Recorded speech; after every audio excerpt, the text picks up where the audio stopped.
Scuffy the Tugboat and His Adventures Down the River by Gertrude Crampton. Read for you by Skip Hinnant.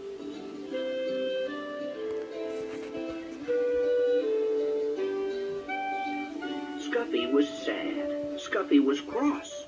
A toy store is no place for a red-painted tugboat, said Scuffy. I was meant for bigger things. Perhaps you would not be cross if you went sailing, said the man with the polka-dot tie, who owns the shop. Next day, the man with the polka-dot tie and his little boy carried Scuffy to a laughing brook. Sail, little tugboat, said the man with the polka-dot tie.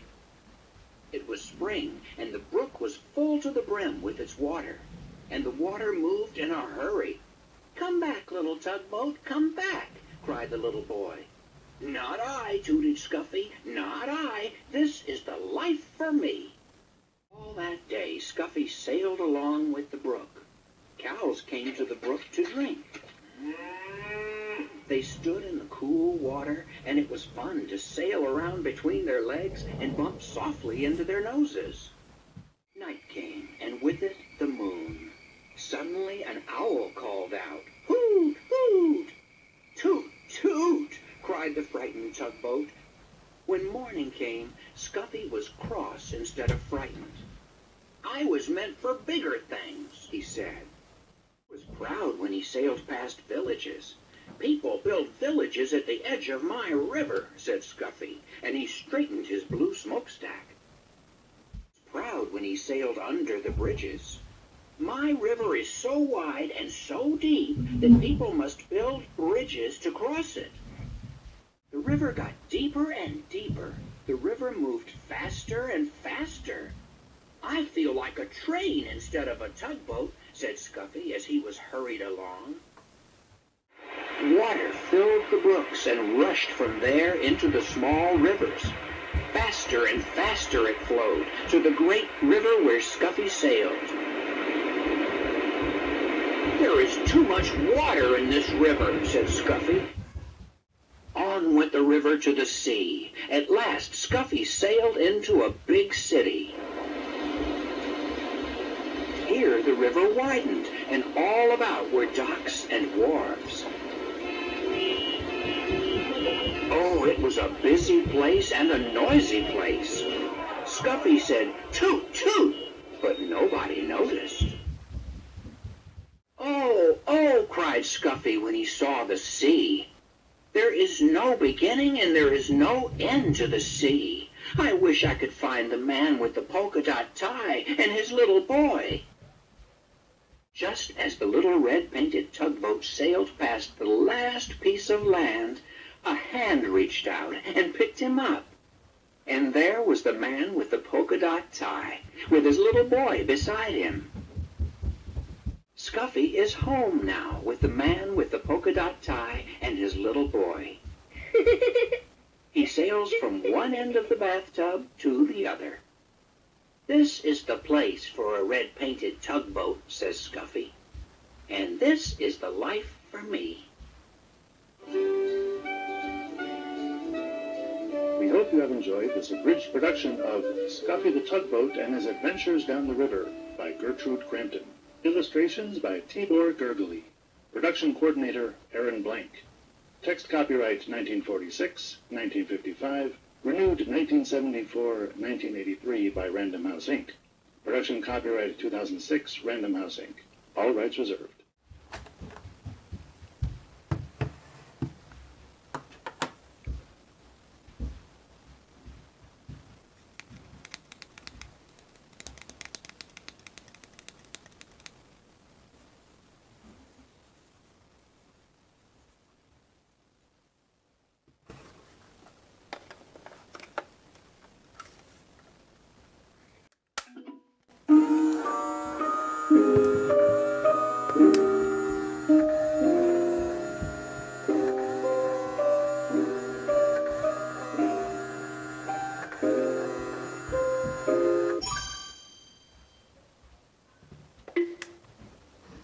Tootle by Gertrude Crampton.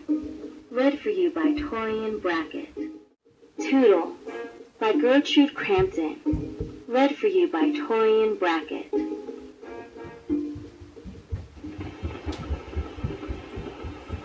Far, far to the west of everywhere is the village of Lower Train Switch.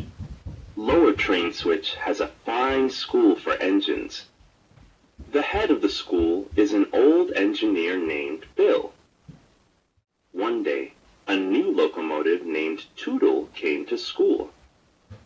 "Here is the finest baby I've seen since old 600, thought Bill. "How would you like to grow up to be the flyer between New York and Chicago?" "If a flyer goes very fast, I should like to be one," Tootle answered. "Good, good," said Bill. "You must study staying on the rails no matter what." Tootle promised that he would remember and that he would work very hard. He did, too. He even worked hard at stopping for a red flag waving. One day, while Tootle was practicing, a dreadful thing happened. He looked across the meadow and saw a fine, strong black horse. "Race you to the river!" shouted the black horse. Then the dreadful thing happened. Tootle jumped off the tracks and raced alongside the black horse. The race ended in a tie.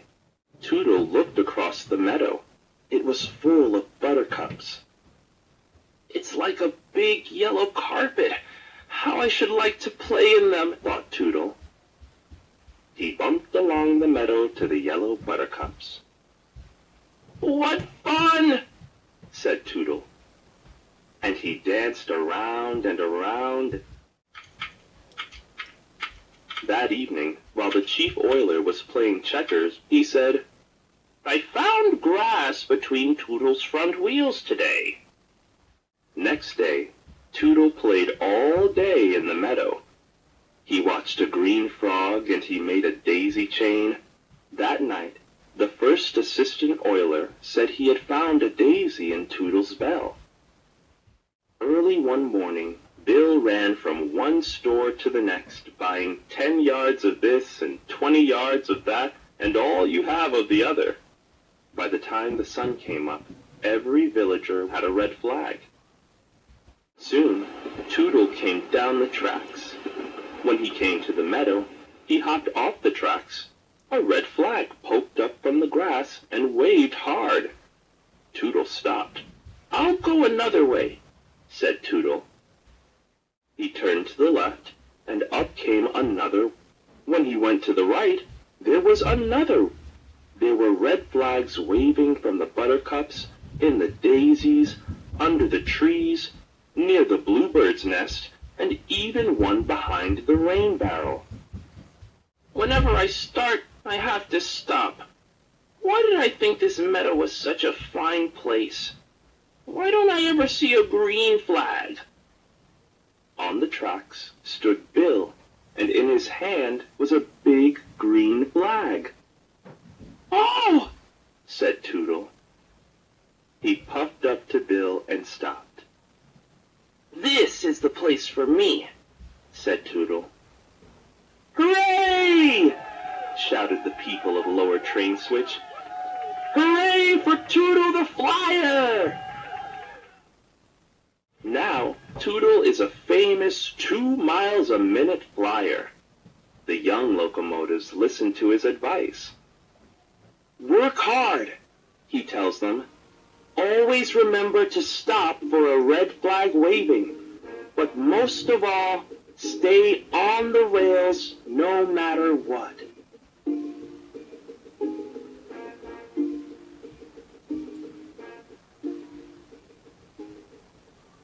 We hope you have enjoyed this abridged production of Tootle by Gertrude Crampton. Illustrations by Tibor Gergely. This program was directed by Olivia Mackenzie Smith, executive producers Amber Beard and Olivia Langan, edited by Lantern Audio. Text copyright 1945, renewed 1972 by Random House Inc. Production copyright 2023, Penguin Random House LLC. All rights reserved.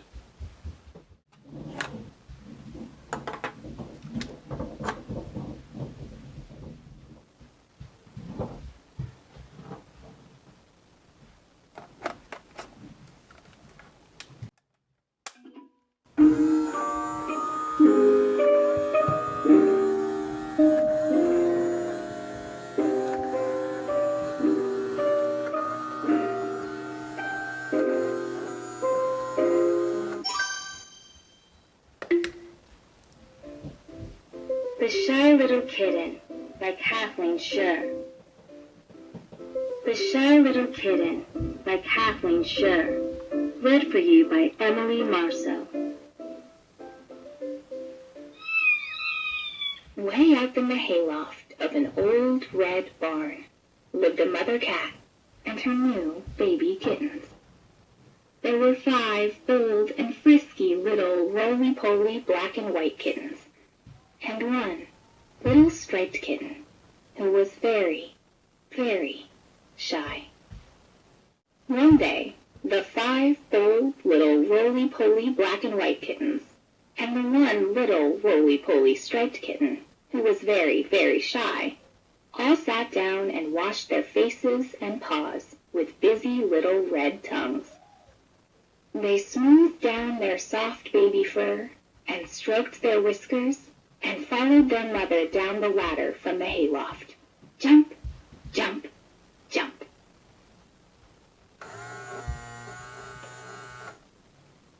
Then off they marched, straight out of the cool, dark barn, into the warm sunshine. The 5 bold and frisky little kittens rolled over in the grass and kicked up their heels with joy. But the shy little striped kitten just stood off by herself at the very end of the line.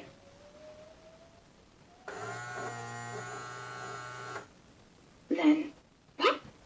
Up came a pointed little nose. "Good morning," said the mole, as friendly as you please.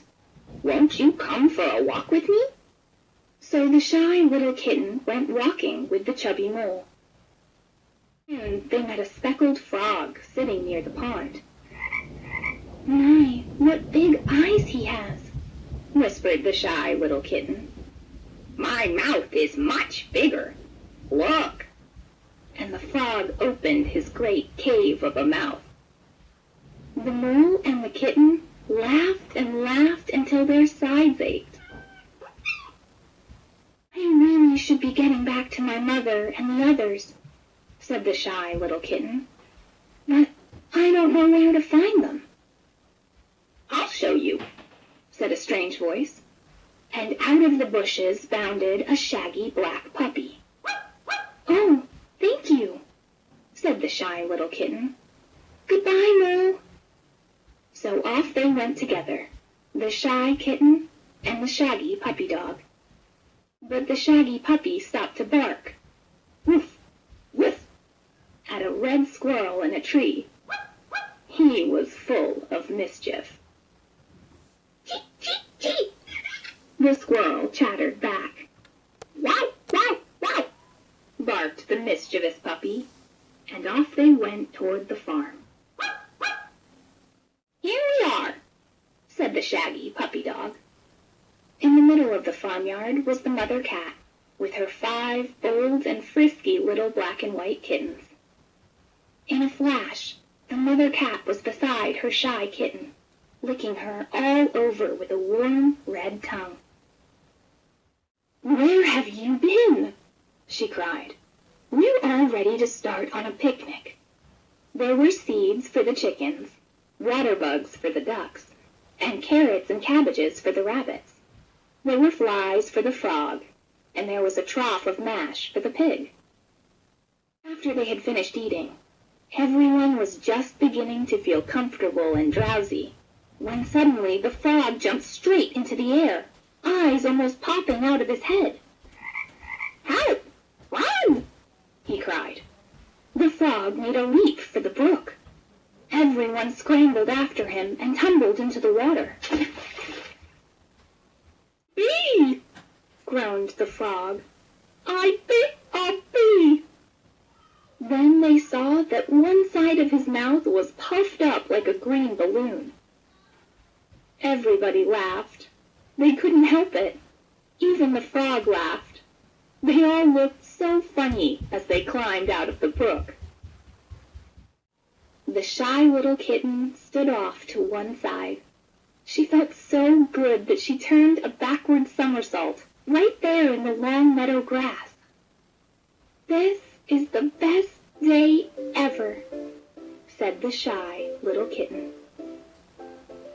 We hope you have enjoyed this abridged production of The Shy Little Kitten by Kathleen Schur. Illustrations by Gustav Tengren. This program was directed by Olivia Mackenzie Smith. Executive producers Amber Beard and Olivia Langan. Edited by Lantern Audio. Text copyright 1946, renewed 1973 by Random House Inc. Production copyright 2023, Penguin Random House LLC.